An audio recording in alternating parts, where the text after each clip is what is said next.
Kita lanjutkan pengajian kitab Ad-Durrun Nafis karya Syekh Nafis Al-Banjari. Pada minggu yang lalu sudah membahas tentang Al-Faslu Ar-Rabi' fi bayani tauhidat, membahas tentang tauhidat. Tauhidat ini bagian yang keempat ya. Tauhidat yang ketiga namanya tauhid sifat, yang kedua tauhid asma, yang pertama tauhid af'al. Jadi tauhid af'al, tauhid asma, tauhid sifat, dan tauhid dzat.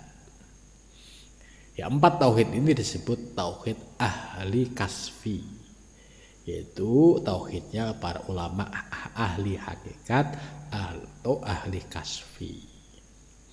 Nah, dasar tauhid ini perlu dipahami, dasarnya adalah akidah Asy'ariyah, Maturidiyah, ya, bukan mengikuti yang lain. Kalau akidah Asy'ariyah, Maturidiyah tetap berpegang menjaga sifat tanzih Allah.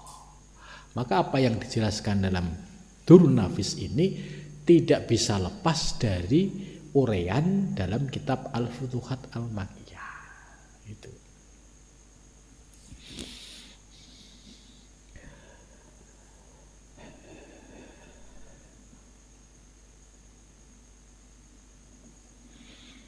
Ya, kita sampai pada penjelasan kata Syekh Abdul Wahab Asy'aroni.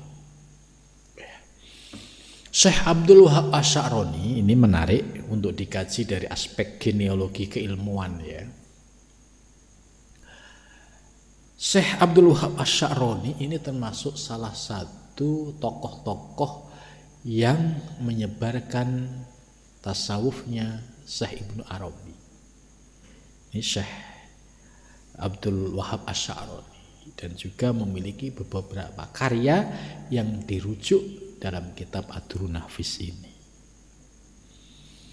Ya, saya punya diagramnya ya, posisi Syekh Abdul Wahab Asy'aroni. Termasuk Syekh Zakaria Al-Ansori, juga termasuk ulama-ulama muhakkikin, ulama-ulama yang menyebarkan ajaran tasawufnya Syekh Ibnu Arabi.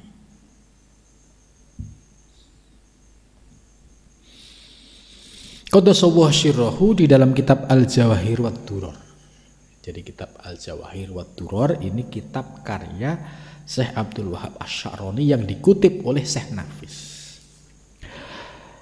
Daripada menerjemahkan kata syekhnya Sayyidi Ali Al-Khawas, jadi Syekh Abdul Wahab Asy'aroni mengutip pendapat gurunya yang namanya Sayyidi Ali Al-Khawas.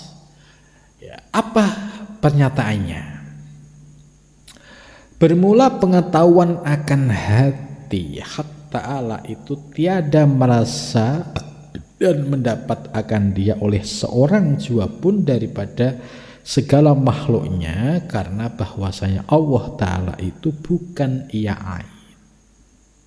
Jadi maksudnya begini, orang yang mendapatkan anugerah di dalam hati tentang hak Allah, ya, artinya orang yang telah dibukakan pemahaman tentang ilmu-ilmu ketuhanan, ya, tadi sudah dijelaskan ya, seperti kita ngaji ilmu ini akhirnya terbuka tentang hakikat alam semesta.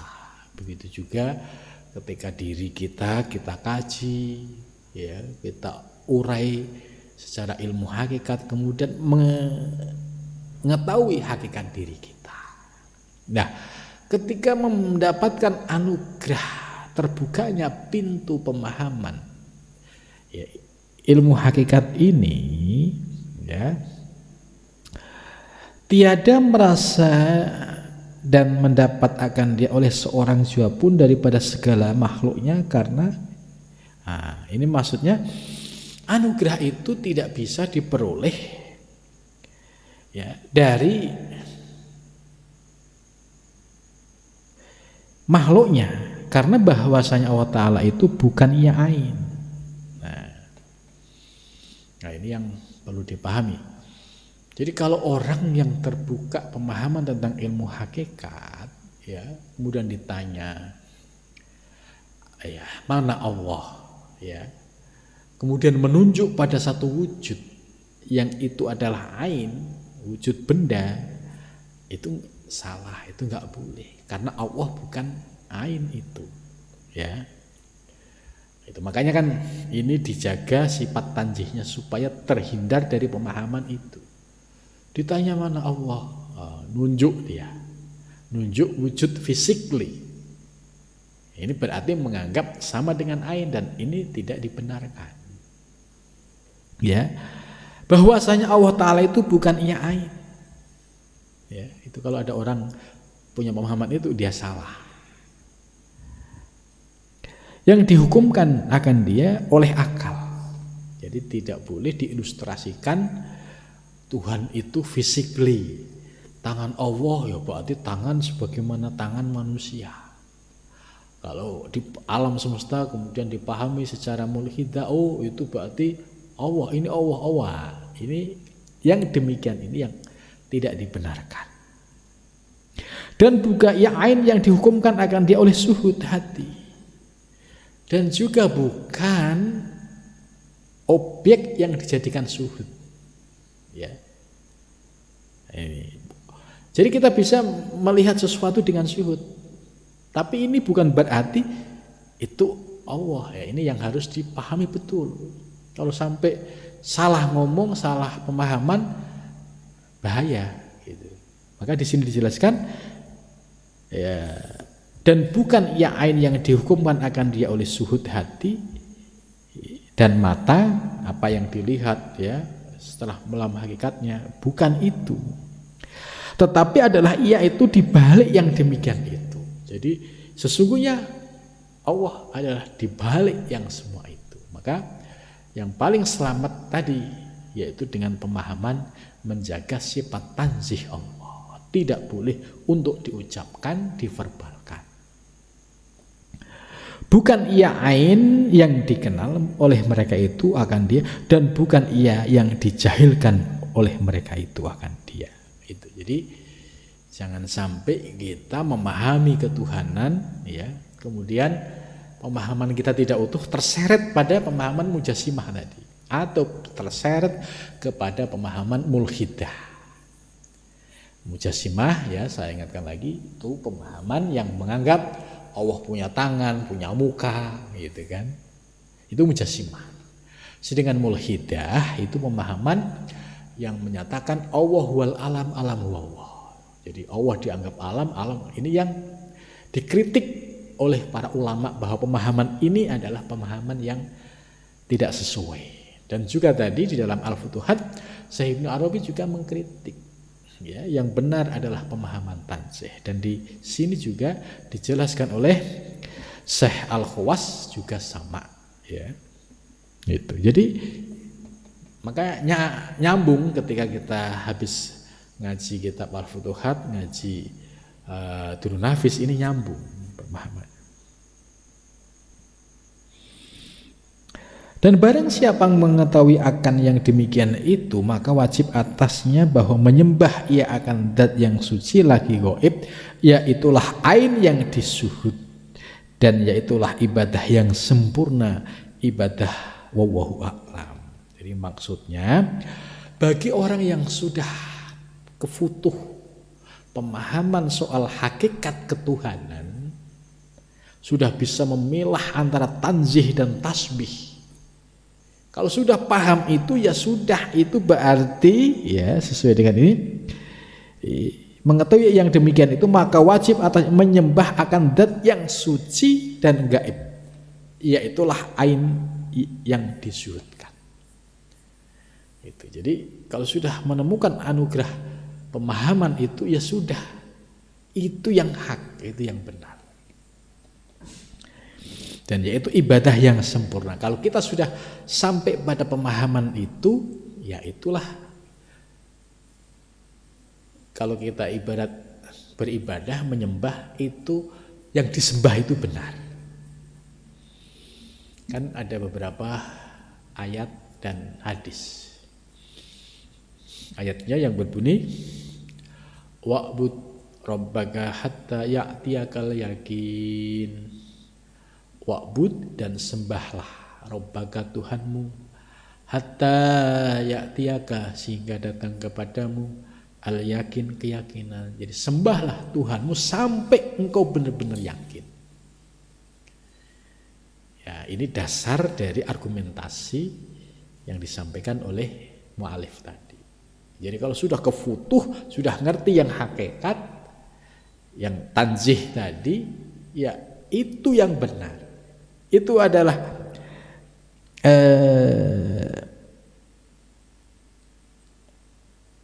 ain yang disuhudkan.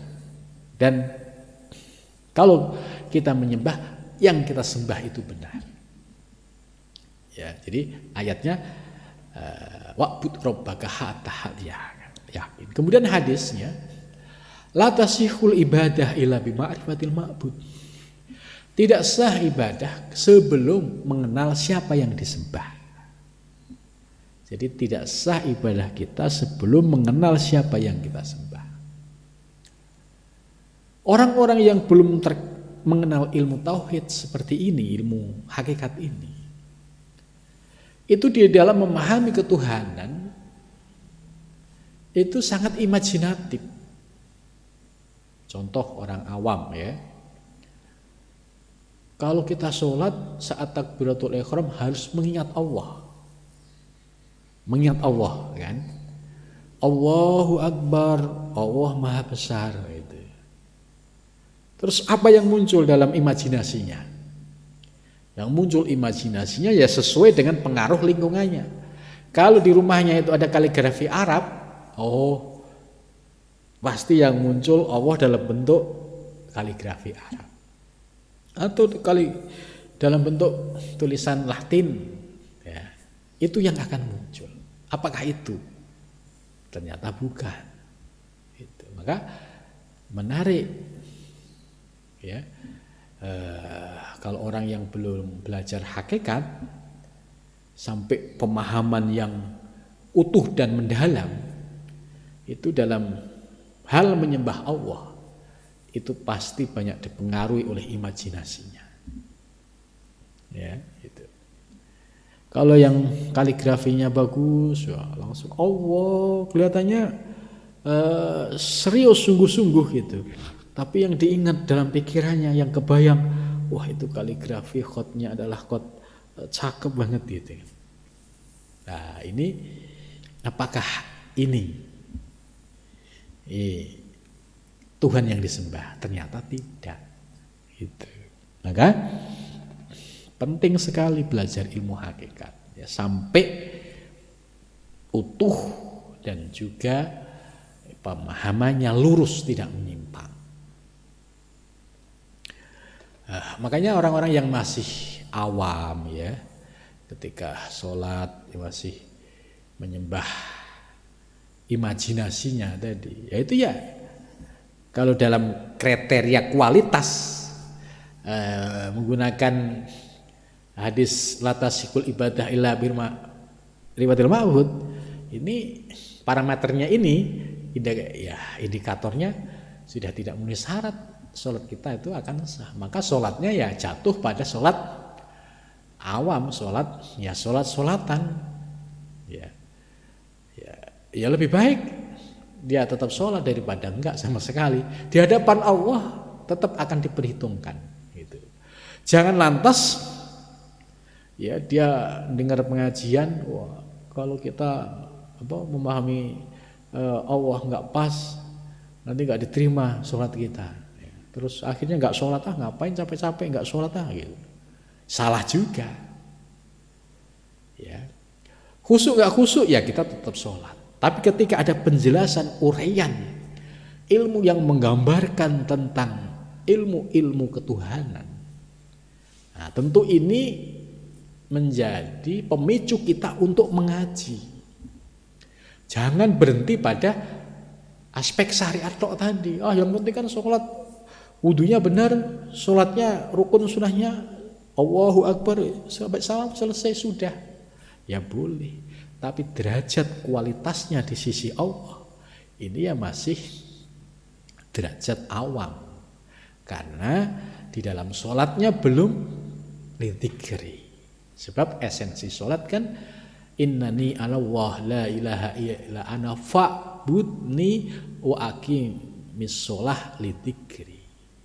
Sembahlah aku, dirikanlah sholat untuk mengingatku, untuk bisa mengingat Allah secara tepat dan utuh. Ya, kuncinya ada di ilmu hakikat. Kalau sebatas ngaji, ya tauhidnya tauhid umum yang tidak eksploratif mendasar seperti ini. Ya, pemahamannya tadi takbir yang diingat kaligrafi gitu. Ya. Nah, ini sebagai introspeksi ke dalam diri kita, barangkali posisi kita masih di situ. Ya. Syahdan. Ya. Tiada yang sampai kepada makom tauhid dzat. Ya. Kita lanjutkan. Jadi tidak ada orang yang sampai pada makom tauhid dzat ini melainkan Nabi kita Muhammad sallallahu alaihi wasallam. Jadi tidak ada yang sampai pada tauhid dzat ini kecuali Kanjeng Nabi Muhammad sallallahu alaihi wasallam. Coba. Dan barang yang ada daripada segala anbiya, ya selain Nabi, ya ada kemungkinan para nabi dan aulia, yaitu para wali. Para wali yang mana? Ya wali-wali yang dikehendaki oleh Allah sampai pada martabat ini. Para aulia yang di bawah kodamnya, yaitu para aulia yang berada di bawah kodam itu telapak, berarti dalam bimbingan Kanjeng Nabi Muhammad sallallahu alaihi wasallam. Artinya aulia yang proses perjalanannya itu antara aspek syariat, thariqah, hakikat, ma'rifah ini sinergis gitu. Ya, tidak sampai menampakkan hakikatnya melepaskan syariatnya. Ini juga tidak pas. Atau juga hanya sebatas syariat tok, rajin tapi dalamnya kosong. Ini juga tidak pas. Maka syariat Nabi itu adalah syariat yang meliputi aspek lahir dan batin. Ya. Jangan terjebak pada aspek lahiriah tok, fikih tok, jangan. Dan juga jangan terjebak juga pada pemahaman aspek batin yang akhirnya menjadi orang kebatinan. Ya, malas sholat, ngapain sholat jengang-jengging? Kan yang penting ingat sama Allah. Ini juga sudah salah.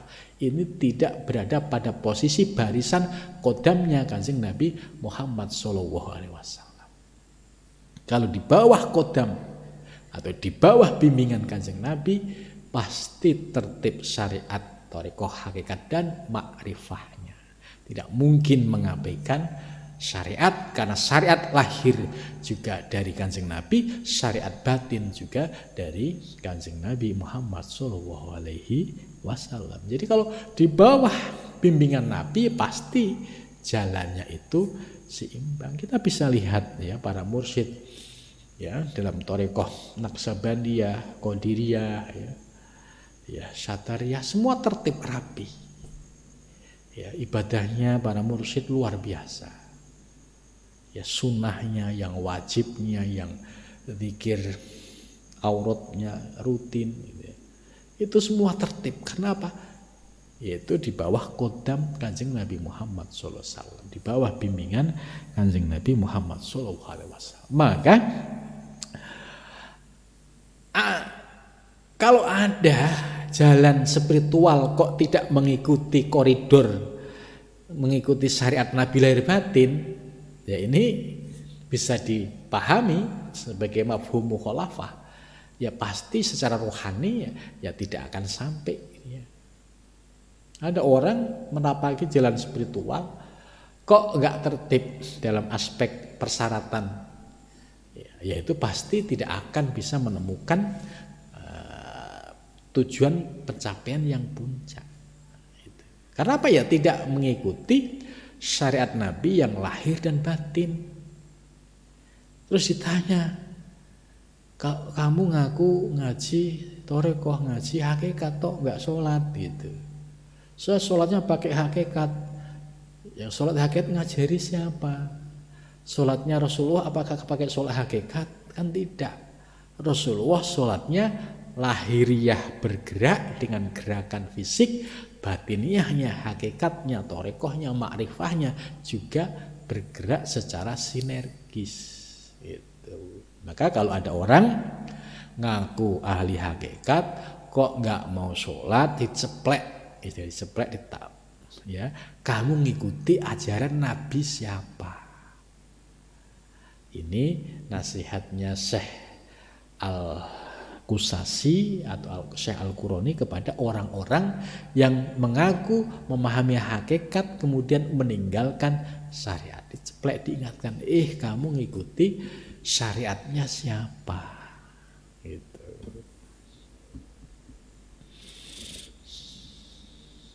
Ya. Karena tiada yang dijadikan oleh Allah Ta'ala dengan zatnya itu hanya Nabi kita Muhammad Sallallahu Alaihi Wasallam. Jadi ana awalu. Jadi ada hadis Nabi, ya Jabir, awalu ma khalaqa wa nurun nabiyika. Jadi di sini dijelaskan bahwa karena tiada yang dijadikan Allah Ta'ala dengan zatnya itu hanya Nabi kita Muhammad Sallallahu Alaihi Wasallam. Ya, sesuai dengan hadis Jabir, ya Jabir, ya awwalu ma khalaqa wa nurun nabiyika wa khalaqal asya minhu. Ya, setelah nurnya diciptakan, kemudian dari percikan nurnya membias wujudlah alam semesta. Seperti yang tersebut di dalam hadis Jabir radhiyallahu anhu yang lagi akan datang. Ya, nanti di akhir ada penjelasan soal hadis yang diriwayatkan oleh Jabir, dan hadis Jabir ini juga ya diambil dari sumber primernya kitab Al-Futuhat Al-Makkiyah.